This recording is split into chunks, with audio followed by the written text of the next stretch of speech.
Some crimes end with justice, others never end at all. When violence leaves a mark strong enough, it doesn't fade, it lingers. Tonight, we revisit the cases where death refused to stay silent. From haunted hotels to murder houses still echoing their final screams. These are the stories where true crime meets the paranormal.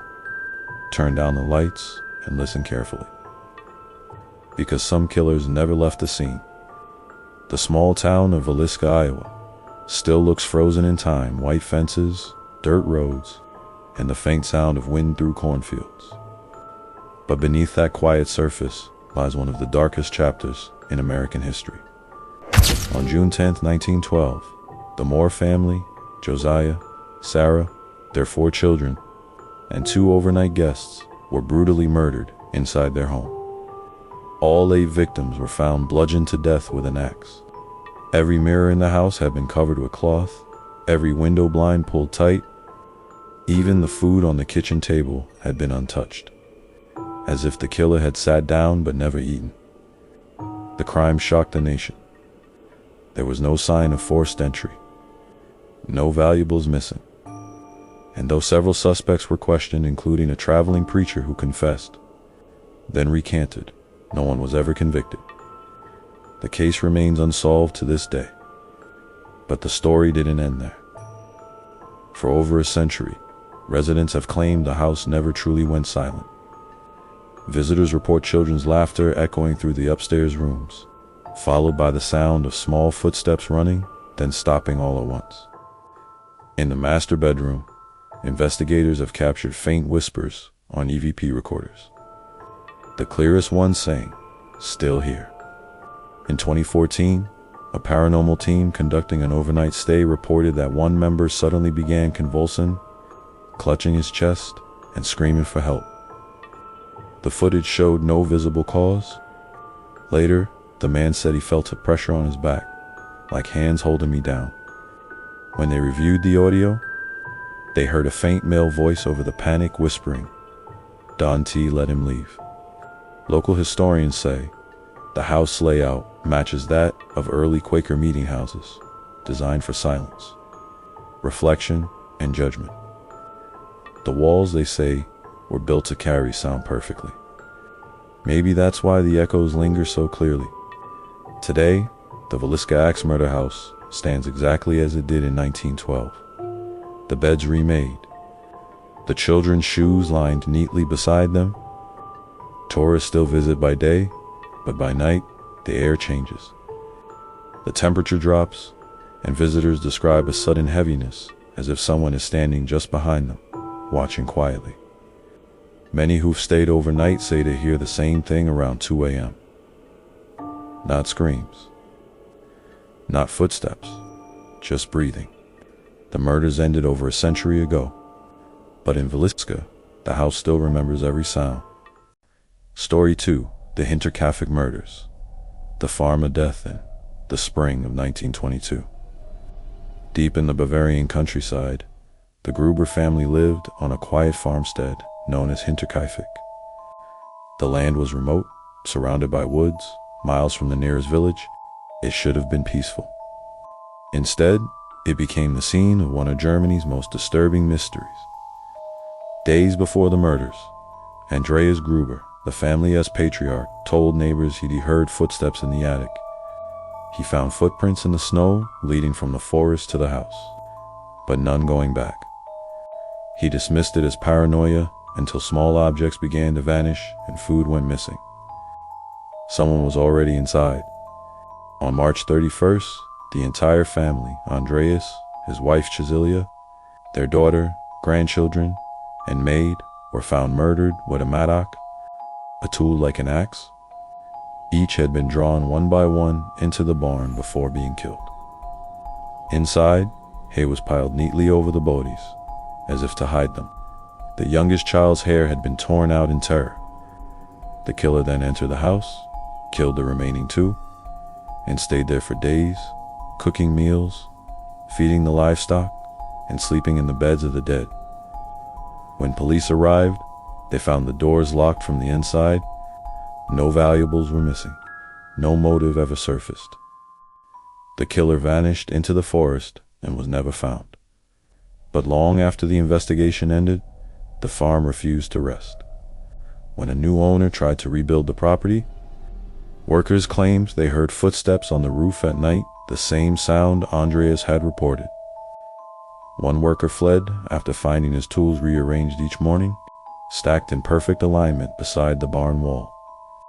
Another swore he saw a light glowing from the hayloft when no one was inside. Locals said the land was cursed. Before the murders, Hinterkaifeck had been a monastery ground, abandoned after a plague outbreak. The cellar beneath the farmhouse once held old crypt stones. When investigators dug decades later, they found bone fragments buried near the foundation, too old to belong to the Gruber family. Paranormal researchers visited the site in 1981 and recorded faint whispers near the well. The voice was deep and tired, speaking in dialect. When translated, it said, "Still working." The farmhouse was demolished soon after. Grass now grows where the walls once stood, and a small cross marks the site. But people who visit at dusk say the air grows unnaturally. Still, no birds, no insects, only silence. And sometimes, if the wind shifts, you can still hear the faint sound of hay rustling, like someone is still there, covering what they've done. At Hinterkaifeck, the crime scene is gone, but the horror still tends the land. Story 3, the Westfield Watcher House, Letters from the Unknown, in the quiet suburbs of Westfield, New Jersey. The house at 657 Boulevard looks like something out of a magazine-wide porch. White shutters, manicured lawn, but for one family, it became a nightmare written in ink. In 2014, Derek and Maria Brodus were preparing to move into their dream home, a $1.3 million property they'd spent years saving for. 3 days after closing, Derek checked the mail and found an envelope.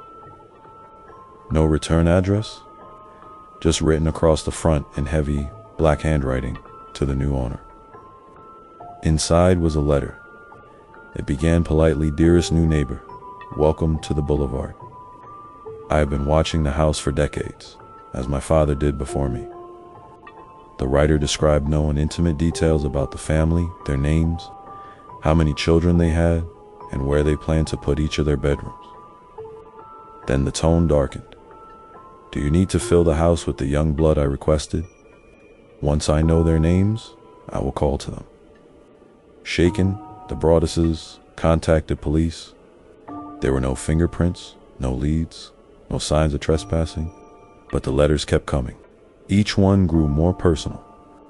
The writer described seeing the children playing, hearing them by name, and watching them through windows. One note said, "I can see you painting. I am pleased you have moved the bedroom upstairs. It will help me hear the children better."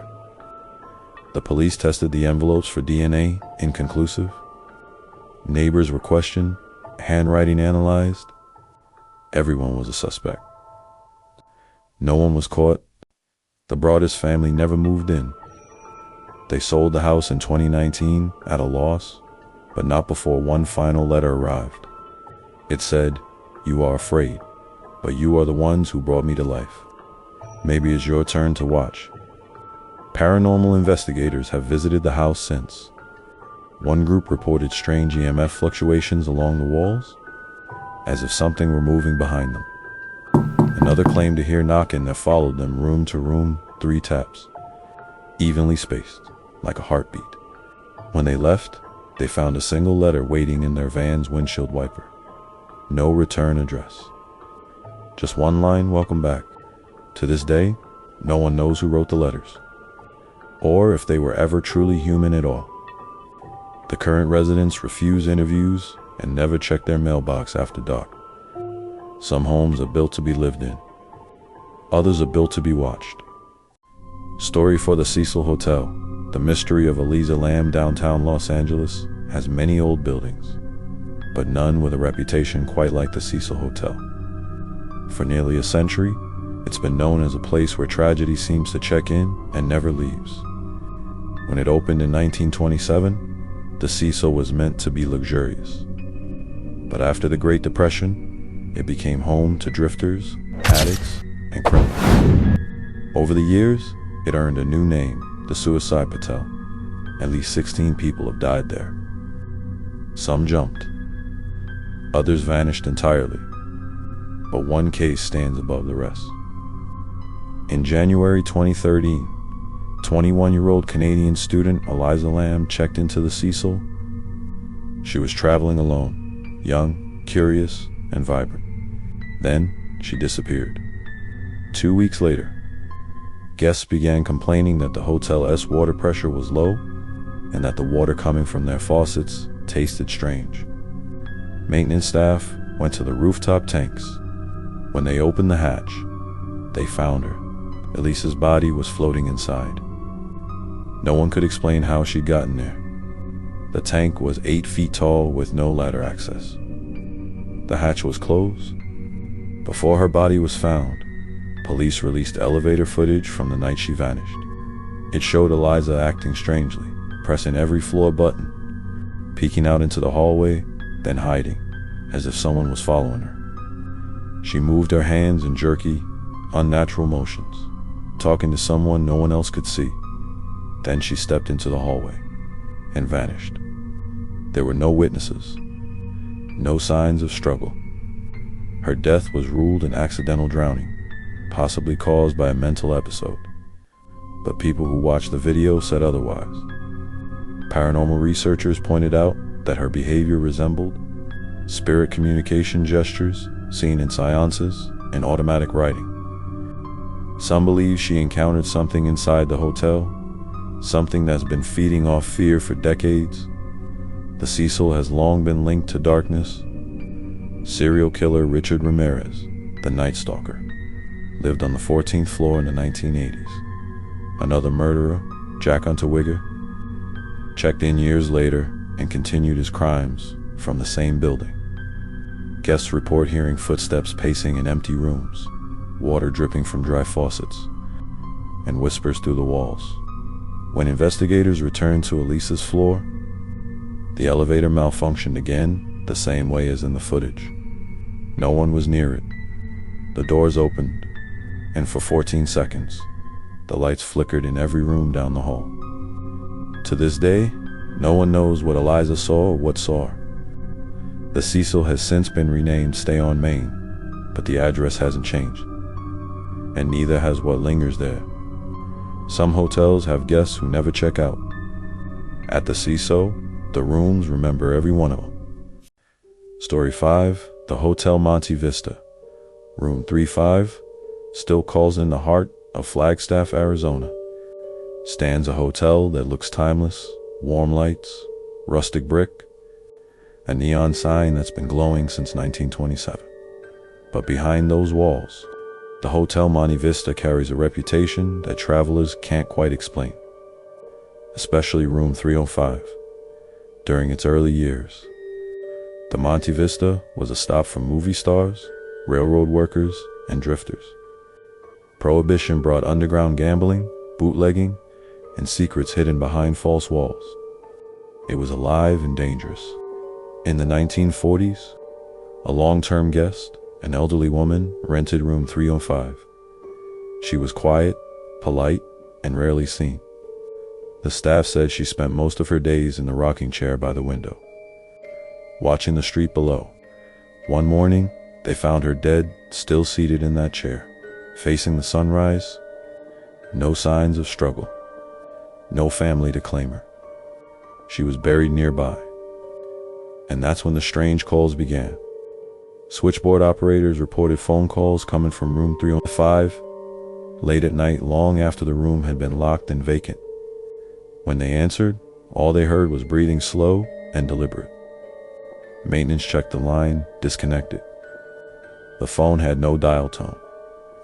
Guests who stayed there complained that the chair by the window never stayed still. Even when no one touched it, it rocked slowly, creaking back and forth. One guest said it moved toward him in the dark, inch by inch, until it stopped beside the bed. When he turned on the lamp, it was empty. Hotel employees learned to avoid the room. One housekeeper left abruptly after hearing a woman humming behind her a low tune. Close to her ear, though, she was alone on the floor. Another swore she saw the reflection of a figure in the window glass, a woman with her hands folded neatly in her lap. EVP recordings captured in 2009 picked up faint whispers matching the words, "I am still watching." Thermal imaging showed a cold spot shaped like a seated person, right where the rocking chair stands. The staff now keep it bolted to the floor to stop it from moving. But even then, some nights, you can still hear the creak steady, patient, as if someone's keeping rhythm with the ticking clock. Room 305 remains available for booking, though few stay the entire night. Guests who do report the same dream. An old woman sitting by the window, staring out toward the glowing Monte Vista sign. She never turns around. And before they wake, they hear the phone ring once, just once. At the Monte Vista, some guests don't need to check in. They never left. Story 6, the Lizzie Borden house murder echoes forever August 4th, 1892. Fall River, Massachusetts, a quiet neighborhood, and a crime so brutal it split history in two. Andrew and Abby Borden were found murdered inside their home, struck multiple times with a hatchet. Andrew, the father, lay slumped on the couch. Abby, the stepmother, was found upstairs, her skull split open. There were no signs of forced entry, nothing stolen, and the only person home was their 32-year-old daughter, Lizzie Borden. The investigation that followed became one of America's first media frenzies.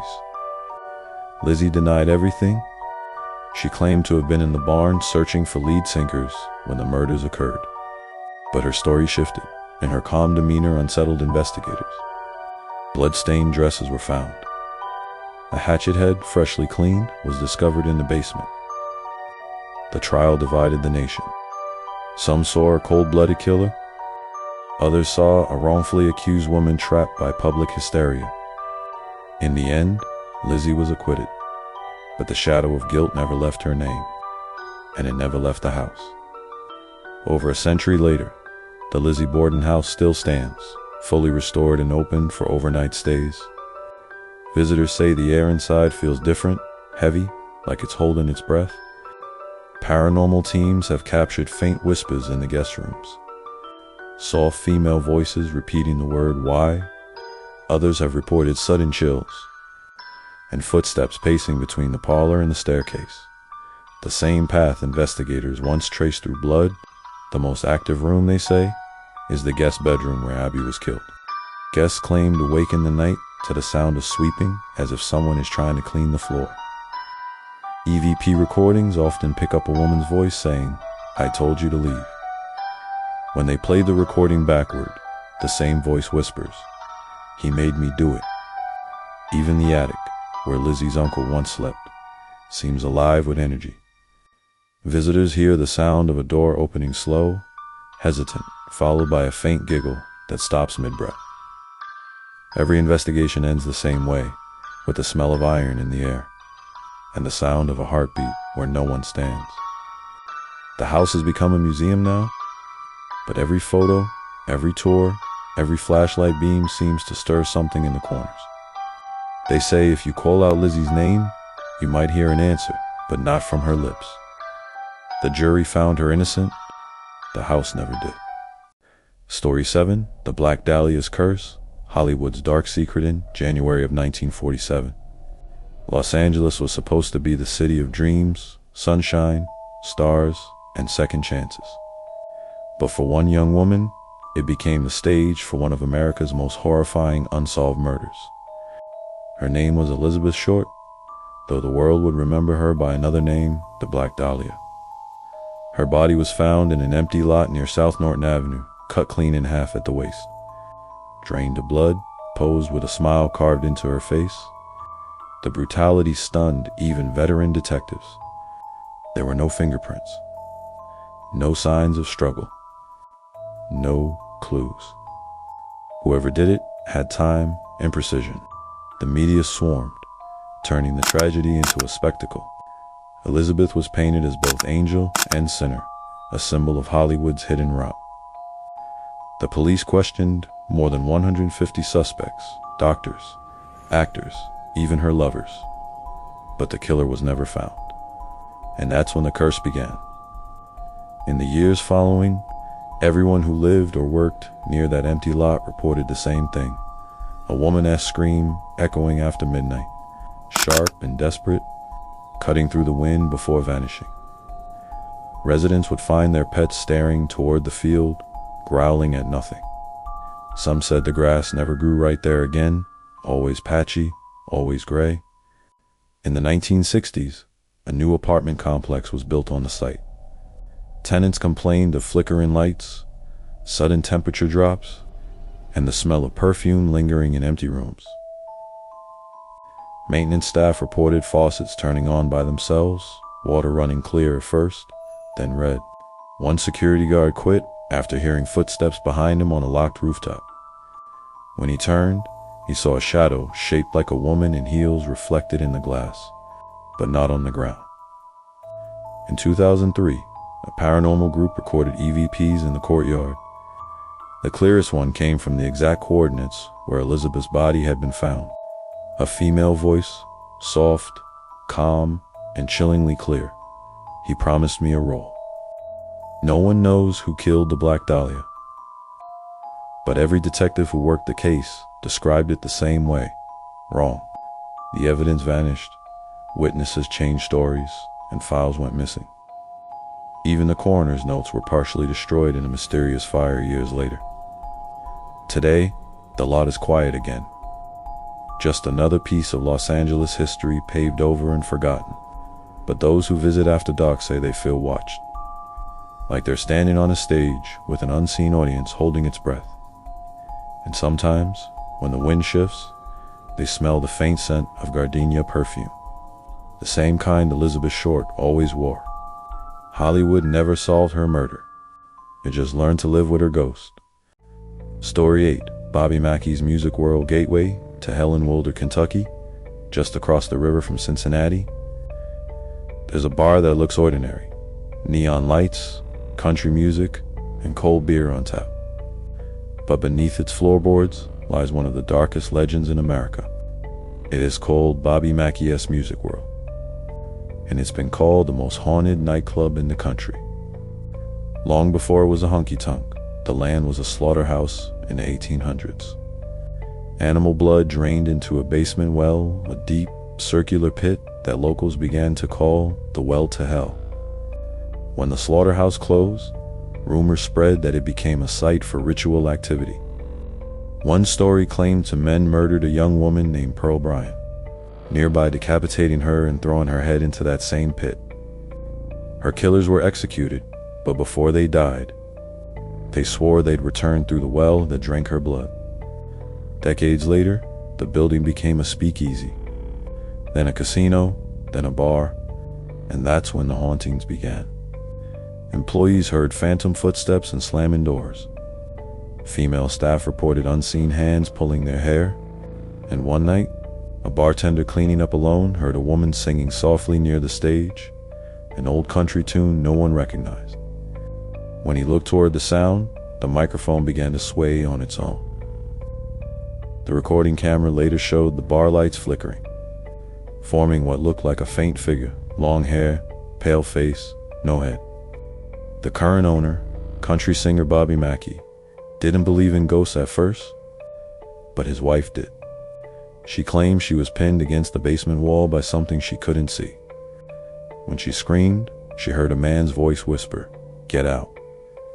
Police found claw marks etched into the concrete behind her. Paranormal investigators have recorded hundreds of EVPs at Bobby Mackey's, some clear, some distorted, and one that's now infamous. A deep male voice growls, "You're going to hell." Another whispers, "The well is open." Visitors say that when you stand over the old pit, you can feel warm air rising from it like something breathing from below. Psychics refuse to enter that basement at all. Even priests who've blessed the building say the energy there feels ancient, not a haunting, but a presence. The well is sealed now, but no one stays near it long. Every year, someone faints, vomits, or leaves in panic. And those who mock the stories often report nightmares for weeks after visiting, dreams of drowning in black water, voices laughing in the dark. Locals say the bar is cursed, the skeptics call it coincidence. But every night, when the music stops and the lights dim, something in the basement starts moving again. They call it Bobby Mackey's music world, but the ones beneath it play their own song. Story 9, the Villisca House EVP recordings. The voices of victims more than a century has passed since the Villisca axe murders, but the house at the corner of 2nd Street still whispers. In the 1980s, when the home was restored to its 1912 condition, paranormal teams began visiting, hoping to prove that something or someone still remained inside. What they captured there would become some of the most disturbing audio ever recorded in a haunted location. The team began with simple EVP's electronic voice phenomena, using analog recorders placed in each room. At first, nothing but static. Then, faintly, the sound of movement upstairs, small footsteps, rhythmic and fast, like a child running. Moments later, a soft voice, a little girl whispering one word, hide. The recording was analyzed by 3 independent labs. No one on the team had spoken at that moment. The voice matched no one present. A second session was recorded in the parents' bedroom where Josiah and Sarah Moore were found. A female investigator asked softly, "Can you tell us your name?" For a long moment, silence. Then, a man's voice answered, low, rough, and exhausted. Too late. When the team replayed the tape on site, the house temperature dropped by nearly 10 degrees. The group's EMF meters spiked the pulse, steady and slow, like a heartbeat beneath the floorboards. During another overnight study in 2005, a team from Kansas City left cameras rolling in the attic. Around 2:12 a.m., one camera shut off without warning. The backup device captured a burst of white noise, followed by 8 distinct knocks. Investigators believe it wasn't random. 8 victims, 8 knocks. After that, things escalated. Guests sleeping in the house reported being touched, blankets pulled, and their names whispered in their ears. One investigator fled the property after a male voice said his full name perfectly through the static. He never returned. When the recordings were played publicly at a 2018 paranormal convention, attendees described feeling nauseous and lightheaded. Several claimed to hear their own names faintly layered in the background, though no such sounds were detected on the official file. Audio experts say the frequencies are non-human, sitting below the normal vocal range, like something under the sound itself is trying to speak. Locals say the spirits of Villisca aren't trapped there repeating. The house is a record replaying the same night over and over again, searching for a different ending. And every time someone listens, they give the echoes something new to attach to. The Villisca house doesn't need to tell its story anymore. It just waits for someone to press record. Story 10, the Zodiac's Ghost, Messages from Beyond the Grave between 1968 and 1969. Northern California lived in fear. A shadow moved through the streets, striking at random, leaving codes, symbols, and bodies behind. He called himself the Zodiac Killer. He taunted police, mocked reporters, and promised he'd never be caught. And he never was. 5 confirmed murders, dozens of suspected ones, and a collection of cryptic letters that even the FBI struggled to decode.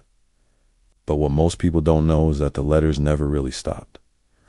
In 2007, a retired police archivist named Dennis Kaufman claimed he'd received an envelope with a symbol on the corner, a circle crossed by a line. Inside was a single piece of paper that read, "This is the Zodiac speaking.